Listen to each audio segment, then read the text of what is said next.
will get started. So.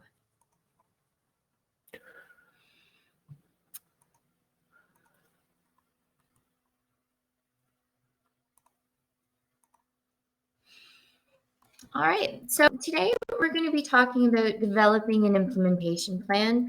And as you saw when you signed up for today's webinar, this is more of a high-level overview. We're going to dig into a couple aspects of it, but we won't get into a huge amount of nitty-gritty simply because we are limited. We've just got a half an hour today. So for those who aren't as familiar with us, we are EZSigma Group. We've been around since 2000. We are a boutique organization that specializes in continuous improvement, and we do focus a lot on Lean Six Sigma. That is our area of expertise. However, we do encompass a lot more than that, including with our partner organization, our sister organization, 3000, that focuses on project management and soft skills. So in case you're interested, we do offer a range of services as well, various software that you can see on your screen. So you're more than welcome to reach out to us if you have questions about anything you see here. So for those of you who received the email yesterday, you may have noticed this quote, and I thought it was a great summary of what we're going to be talking about today. I wanted to include it at the beginning of this presentation. Theodore Levitt, I wasn't very familiar with him. I included a little blurb there, a link if you want to learn more about him. But he said, ideas are useless unless used. The proof of their value is in their implementation. Until then, they are in limbo. And I can't agree more. If you've spent a lot of time working on, for instance, improving a process or working on a strategic plan or whatever the case may be, if you're unable to actually implement what you came up with, all that work that happened up until that point really is pointless. And implementation really is the key for moving things forward. Again, whether it's within an organization or even in our personal lives. So implementation, as I said, is all about getting things done. And a key aspect of the implementation plan and a key benefit really is getting that ownership, not only ownership for yourself who's developing the plan, but also ownership with your team, getting them to really take hold and move forward with what it is you're trying to accomplish. So down to basics, what is an implementation plan? Well, really it's just that step-by-step plan or process of what needs to be done, tasks in order to accomplish the original goal. And just a reminder, if you could please mute your microphones, that would be fantastic.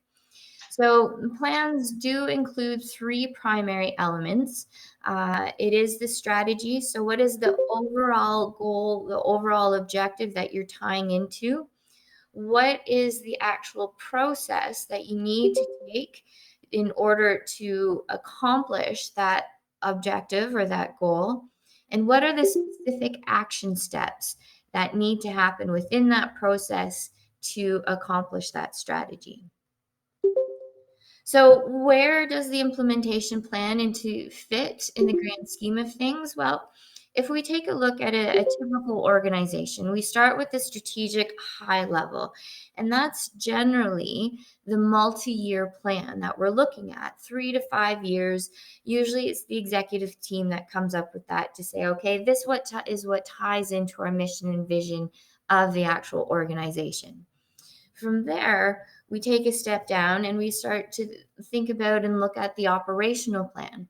And that's where we start getting, okay, what do we need to do this year or this quarter or this month in order to implement what our overall mission, vision, strategic plan is? And then when we come down even further into that funnel is where we get into the implementation plans. And this is where we're on the ground. We're looking at, okay, what do we need to do today, tomorrow, next week in order to get these things accomplished, to really move my department forward, to move this organization forward. And to be frank, the majority of people in an organization, I've read stats anywhere from 70 to I believe it's 83% of the people have no idea what the strategic objectives are. And sometimes they'll know operationally where we're moving, where most people, the average person, their focus is on is that day to day implementation. Where does my job fit in? What am I doing today in order to get things done? So, why should we even bother with an implementation plan? Because again, a lot of organizations or teams may just stop at that operational level and think, okay, well, we have an idea of what we need to do this month or this week or this quarter. Why take it any further than that? And well, there's a few reasons. You see some here on your screen. Some of the biggest ones that I found to make the biggest impact with an implementation plan really is bringing that unifying element to the team, and through that unification, it also helps with communication. It helps with expectations. It helps to build a culture because when people know what they're doing, what the purpose is behind what they're doing, even something as seemingly innocuous as answering the phone starts to actually have a greater value and starts to bring in some of that culture, and it really starts to help people come together. Of course, it drives focus. It gives an opportunity for accountability, because when there's an actual plan in place and people know that there's expectations for them and that there's milestones set up, then it's like, okay, I need to actually accomplish something. I need to actually do this. And it helps as well with the conversations that you might have with your team. So, specific elements within a typical implementation plan are listed here. Again, depending on the scope of what you're trying to implement, if it's something a bit smaller, you may include these, but just more on a summary level and only go into detail in specific areas. If you're implementing a larger objective or larger changes because of a process that you've just improved, you may need to go into a lot more detail with this and include things such as a Gantt chart, a SWOT analysis. So again, you know what you're doing best, and you'll should be able to figure out what will suit your team, to the and help them the most in comparison to what you may be doing right now. And again, we are more than happy to help with this, give some advice, and help coach you along the way. Now, a few of the key elements that we're going to touch on today, goals and objectives. And this is just a general summary, similar to, for instance, if you're doing a project charter, having that summary there in mind. Again, that just helps keep that focus ahead of you. Milestones. Now, this is important, and I'm sure we've all had milestones in our career. We've set milestones, we've had them set for us, and they really are very valuable. So, taking the time to figure out what is the best point within this process, this implementation process, that I need to set a milestone, and what should that milestone look like? Is it actually appropriate? Team roles and responsibilities is another key element to this, making sure that you have the right people on the bus and on the right seats on the bus. Getting those metrics, KPIs or OKRs, whatever your organization does, getting that in place. And then finally, understanding and really defining what success looks like and ensuring that your team understands that as well. So, a very basic example of what an implementation plan would look like is here. So, we start at the high level again. What is the overall organization's priority? What is the objective tied into that? And where does my team or my project or whatever it is that I'm trying to implement right now fit in? And then we start breaking it down. What are the kind of resources that I'm going to need? How much time is this going to take? Are we talking days, weeks, months to implement this? Are there physical locations that we need to be in order to do this? Are there certain supplies? How much money? So, really taking a look at all of those elements. And within that, what are the different roles required in order to implement this objective or this change? How many people do I need, and what skill sets do I need? And what do those people specifically need to do? What's their area of accountability and responsibility? And then what are my goals for each of those areas? And an important element as well is my contingency plan. So, what's going to happen if this doesn't work out? What's going to happen if there's an earthquake or a tornado? Or what's going to happen if this person quits? So, having those backup plans alongside. And as I said, this is a more broad, basic one. If, depending on the nature of what you're implementing, if it's more complex, you may also want to include, for instance, a Gantt chart or a few other elements to really break down the schedule on a very specific basis. Or if it's just that you have a lot of people involved within this implementation, that may be easier than in something just within, for instance, an Excel spreadsheet. So again, we'll send out a copy of this for you at the end of this webinar, and you're more than welcome to use it if you find it helpful. So let's start to break down a few of these elements from this plan, and we'll start on the metric side.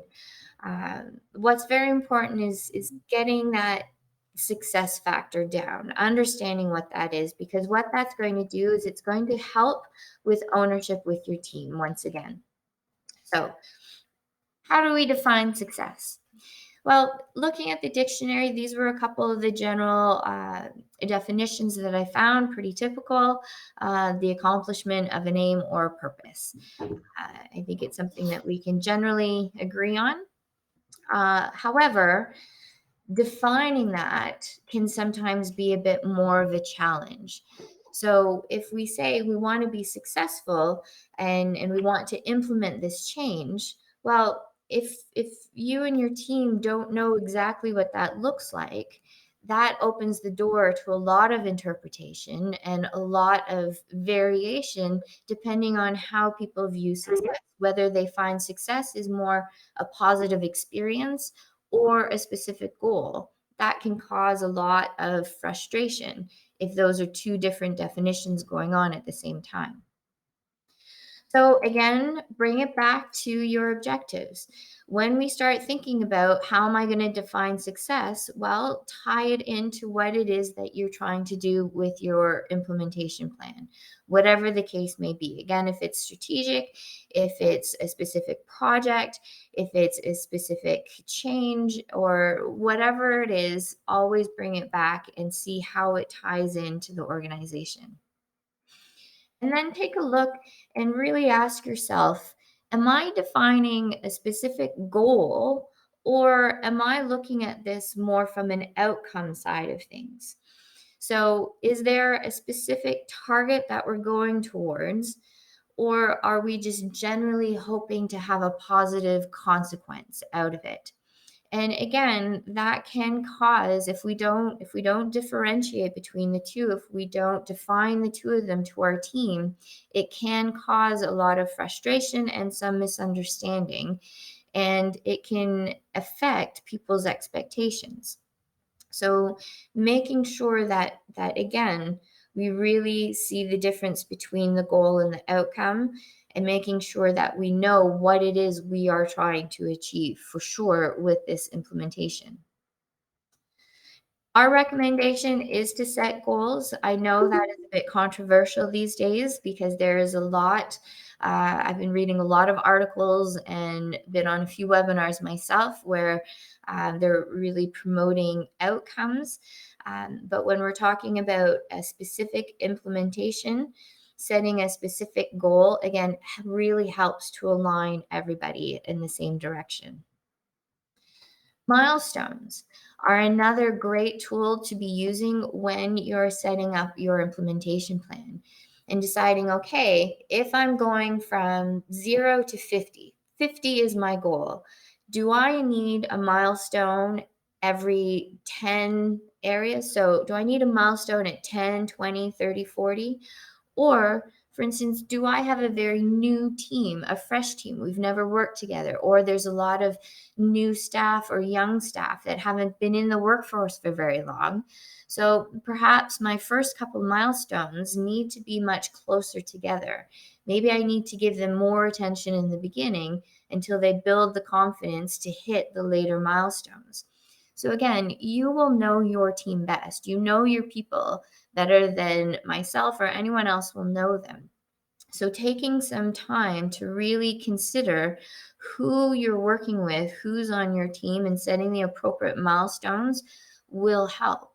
And this is also a perfect opportunity for you to be scheduling your follow up meetings or your team meetings or your huddles, whatever the case may be, for your organization. Because then, if you've got your first milestone, again, it's a great time to reiterate this is our goal. This is what we wanted to accomplish by this point, and to be able to hold people accountable to that, and then to move forward to the next point in your implementation plan. And also to start to see whether people are starting to move away from the goal. Is there some slippage? Is there some drift going on? Now, breaking down success a little bit more and communicating that, this again really is key. And that's why we're spending a little bit more time on it today. So, a couple of points to remember when you want to set up your team for success, when you're setting up your implementation plan, getting those initial goals defined for what you want to accomplish, setting up those milestones. The first question to ask yourself is success defined? Have I defined success not only for myself but for my team? Is this reflected in my implementation plan? And have I communicated that effectively? If I were to randomly choose someone on my team and ask them, what is the success point, or what does success mean for us as we're trying to implement this? Can they say that back to you succinctly, and do they understand it? Or is it that they're thinking, again, something, it's more along the experience side of things? It's they're thinking more on the outcome as being the success point, not the actual end goal. Is success understood? And a key one is it achievable? Have I set a goal, let's say, to implement a change from this project I just finished? Is it really achievable to get that implemented within 3 weeks? Do we need 3 months? Do I have the right people to actually make those physical changes to this process, and to communicate that to the greater people out there, to our clients and to everyone else in the organization? Or do I need to make some adjustments here? So, again, a good question to make sure to ask yourself: does your team have the skills and abilities to meet your goals? So, a great way to decide on this, and to determine whether there's any gaps, because again, the team that you work on, again, we'll use the project example, simply because we are EZSigma. We love Lean Six Sigma, continuous improvement. So, if, as an example, we've just finished a project, we've gone through everything, we've figured out what it is we can do to improve a process and make it more efficient, the team of people that you work with on that project may not necessarily be the same people or the same skill sets that you need on this end when we're actually implementing those changes. You may need people that are, for instance, maybe stronger in communication, or stronger in IT or detail orientation, very detail oriented. If, for instance, there needs to be some changes, or let's say improvements to an application form, that may require a different skill set than someone that can analyze data very well and to help you at that front end. So, quickly using a skills matrix just to take a look can be a great tool. And it's also a great opportunity to get to know your team better, because they may have activities that they do outside of work that you're unaware of, where they've gained some great skills. It could be leadership skills if they're coaching their kids' soccer team, or maybe they sit on some nonprofit boards and they've learned some skills there that you're unaware of. So it's also a great way to really get to know your team members a little bit more in depth if it's been a while since you connected with them. So a few examples, some very basic ones, or you can always go into much more detail like this one that you see on your screen. But as I've said before, you know your team best, you know what it is you're trying to implement. And so you can pick whatever tool will meet your needs to the best ability. So when it comes to scheduling, as I mentioned before, setting up a meeting schedule to tie into your milestones is a great way to start to organize that implementation plan. And if you're using a Gantt chart, make sure that you've got that set up as well, that there's a note that, for instance, for this meeting that takes place on week 2, this is the milestone that we wanted to achieve. These are the people involved, and this is where we need to go next in order for this to happen. So if this doesn't happen by week 2, if we don't hit this milestone, what does that do to the rest of my plan? Do I need to shift the entire plan over? Or do we have some other contingencies that we already identified at the very beginning that we need to put into play? So also taking a look at your schedule as the manager or the leadership team. Uh, Maybe you work with a group of people that are on shift work. Perhaps you aren't aligned at the same time with hybrid work. It might be that people come into the office at different days. So again, this may be a little bit more tricky because it just may require uh, a bit of imagination coming up with your scheduled meeting times. But if at all possible, it would be great to be able to connect with everybody on your team on a regular basis and bring them together. Because again, that just helps with your focus and driving home. This is what we're trying to do. This is our goal. This is what we're working towards with this implementation plan, and keeping everyone focused and away from drifting away from that and just getting busy. Another key indicator is whether your team actually takes the meeting seriously. That will inform you as the manager or leadership team as to how well you've actually communicated the importance of what it is that you're trying to implement. So if your team is constantly putting off meetings, or if there's an option for them to opt out, or if it's something that they're just coming into late on a consistent basis, chances are they don't see this as being a priority. They don't see this as being important to the organization. And that may be the disconnect between how this ties in to the ultimate vision and mission of what you're trying to accomplish. So, again, a good check question. Do you have regularly scheduled meetings throughout your implementation plan? And are those meetings tied to your milestones that you've set up?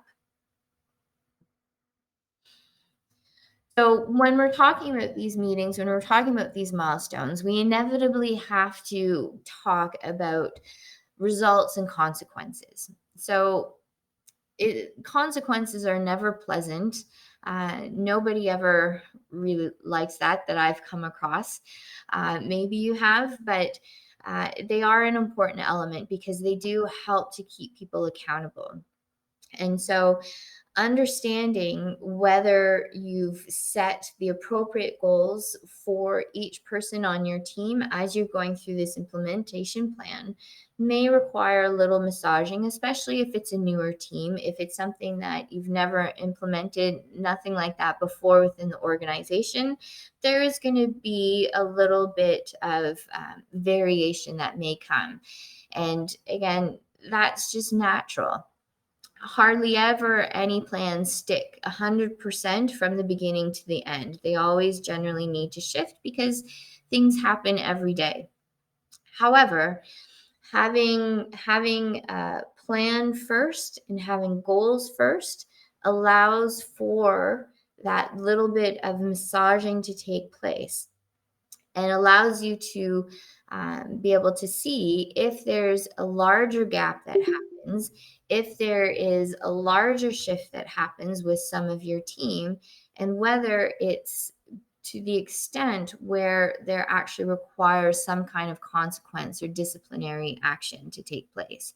So if someone on your team has been brought in, they understand what the goal is, they see the vision, they've got their roles and their responsibilities, they know how it all fits in, yet they're still consistently not participating, not doing what they've been tasked to do, which is impacting the rest of the team, which is then impacting perhaps the department or the whole change or goal that you're trying to implement, then a conversation needs to have happened.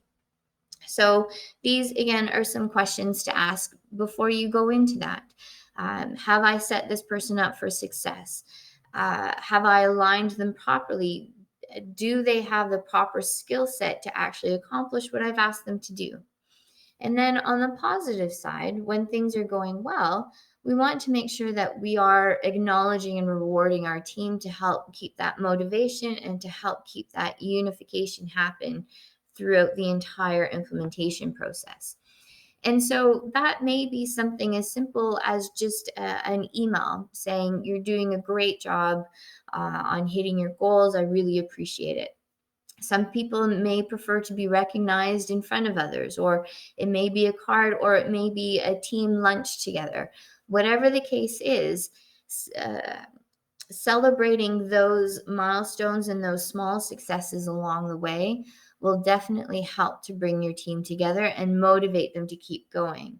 And holding people accountable who really are consciously dragging other people down will also help to establish the importance and the value of what you're trying to implement. So, just a quick summary of what we just covered in that section. Assigning roles, making sure, again, you've got the right people on the bus on the right seats. You can use something like a skills matrix to help figure that out to see if you have any gaps. Making sure that you've got some rewards in your mind about what you can do to celebrate successes, that you are holding people accountable as they're going through the implementation process with you. Scheduling your meetings on a regular basis, having those pre-scheduled, aligned with your milestones throughout your implementation plan, and taking a look at your priorities. The overall goal of the entire thing that you're trying to do, is that aligned with the organization? And just making sure that you have communicated all of this to your team effectively, and that they understand and they've absorbed what it is, and that they're on board and have been able to take some ownership towards it. So, resources. We'll spend a couple minutes on that because this is really part of the execution element. So, take a look at your implementation plan, and the other element that you saw as far as resources can include a variety of things. So it can include how much money this is going to cost, how many people I'm going to need on the team, what types of skill sets do I need, do I require any kind of special equipment in order to make this implementation, how much time is it going to take? Is this a 1 week plan? Is this a 3 month plan? Or is this even larger? If we're talking a 6 month plan, perhaps we need to reconsider and do a couple of smaller plans within that. And what kind of physical space do we need? Do we need any physical space, or can everything be done virtually? So again, making a list, understanding all of these requirements and including these within your implementation plan will help to give some clarity to everybody involved, and will also help you with the planning process to make sure that you've got these things ahead of time so that you're not putting delays as you move through the steps in your plan. So once again, it should include all of it, including collateral materials. And that could be information from other departments that you may require in order to implement what it is you're doing or the change that you're trying to make happen. So something to be aware of as you are planning for your execution of your implementation plan is the intention action gap. And this you can often identify when someone says, "Oh, I'm sorry, I meant to do that." So that is when someone has the best of intentions, they fully plan on saying, "Okay, I'm going to accomplish this task," but for whatever reason, it doesn't actually take place. And a lot of times it's inconsequential. It can happen in our personal lives, in our professional lives, but there are times when that can really affect everybody else on the team and what they're trying to accomplish at the same time. So, how do we move our people beyond that? How do we get them over that intention action gap? How do we get them to not focus on, for instance, sludge as well, which is anything that hinders a process or hinders whatever is going on.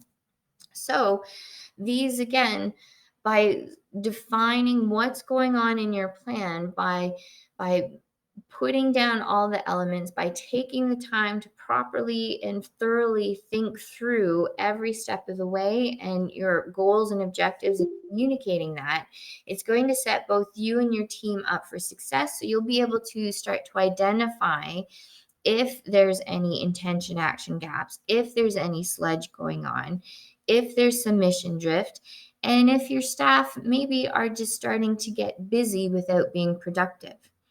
I read an article yesterday from Harvard Business Review talking about busyness and how, especially in the Western world, we've embraced this culture that says, if I'm busy, I'm being productive. However, that's not necessarily the case. And quite often it's opposite. And so making sure that your team understands that just doing stuff for the sake of doing stuff doesn't necessarily move us forward. That's why we've got these tasks. That's why we have these milestones. And that's why we have this specific goal in mind of what we're trying to achieve to move us forward. So, on that, maintaining focus, staying on target, this is where we get a little bit into shift and drift. And some of you who may have gone through some of our courses are probably familiar with this idea of shift and drift. Um, as I mentioned earlier today in our time together, that it is normal to have a little bit of variation going on. However, having a massive shift or massive drift, to use the term entirely, is something that you want to put up some barriers for and you want to prevent, because that's just going to take it way off course from what you're trying to establish. So these milestones are also there to be as guardrails. So you can use them really to make sure as a checkpoint to connect with your team and to make sure that your entire plan is still on track. So again, what I just said, take a look at when you have those meetings to really confirm with your team where they are, if they're where they should be at this point, if there's a little bit of shifting going on, if they've been distracted with some other things, what's causing that? Is there competing priorities with maybe another manager that they need to report to that has their own implementation plan? And if that's the case, how do we improve on that? Does this person need to change responsibilities with you? Do they need to maybe not be on your team anymore? Or does that other manager need to understand what it is you're trying to accomplish? So all of these questions can come up and can be dealt with on an early basis before we get far down our implementation plan and far off of our path. And again, it's a great opportunity to determine what needs to correct. Is it the people? Do I have the right people on the team, or is it my goals that I need to make an adjustment to? So, these are a few resources on some things that we've touched on today. Like I said, I'm going to send you a copy of this deck so you'll be able to access all of these at any time. If you're interested in connecting with EZSigma anymore, we do have a webinar series. They're generally on Wednesdays at 12:15. We'll do them quarterly. We do offer micro courses, online learning, coaching programs. If you have any further questions or want to connect with us a little bit more, you're welcome to email me directly at lstewart@EZSigmaGroup.com, or you can email our general mailbox at info@EZSigmaGroup.com. So I just thank everybody for coming. I know we went a few minutes over our time, and I appreciate for everybody that did stay on. So have a wonderful afternoon, and I hope to see you at our next webinar. Thank you.